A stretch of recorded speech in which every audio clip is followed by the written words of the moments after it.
Hi everyone. Let's get to some theory before we get started further. So, as I have explained earlier, database built in the cloud for the cloud. This is what Snowflake is all about. And some history. It was founded in 2012.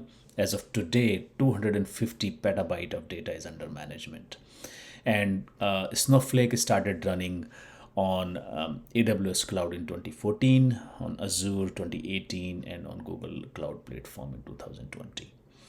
So, what are some of the features of Snowflake, and why different organizations are actually going towards Snowflake? So, few are, it is pretty simple. It is software as a service. We can just go plug and start paying, as I have shown you in my previous videos, where we can really create a trial account and start using it pretty much.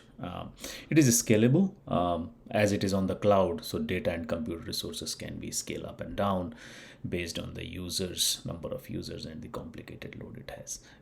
Elasticity, so the compute nodes can be scaled up and down. So it is pretty much cost effective. You just pay for what you are using. You don't have to pay when it's not used. Data diversity, this is a pretty important thing, which was not in traditional warehouses. Were not able to solve this problem. It was like, can store different types of data. It can store structured data. It can store semi-structured data.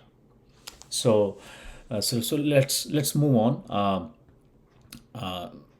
Before we talk about the Snowflake architecture, let's see the problems in the traditional architectures. So the first figure here shows the shared disk architecture. So in shared disk architecture, what happens? You have different compute nodes connected to a shared disk. So the consistency is maintained here. When one node do some processing, update the data at the disk, then it is immediately available to the other nodes.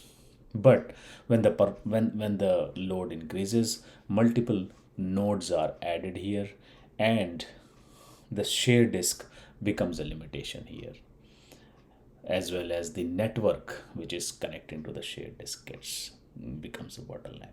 So, in order to solve this problem, in those days, the non-shared disk architecture was introduced. So here, what happens, right? Each node has its own disk, and they are like connected with each other. And it's once the workload increases, each node has its own disk, and they are like processing faster. But the challenge is maintaining the consistency. The data has to be shuffled across nodes, and that process of shuffling the data across the nodes was pretty challenging.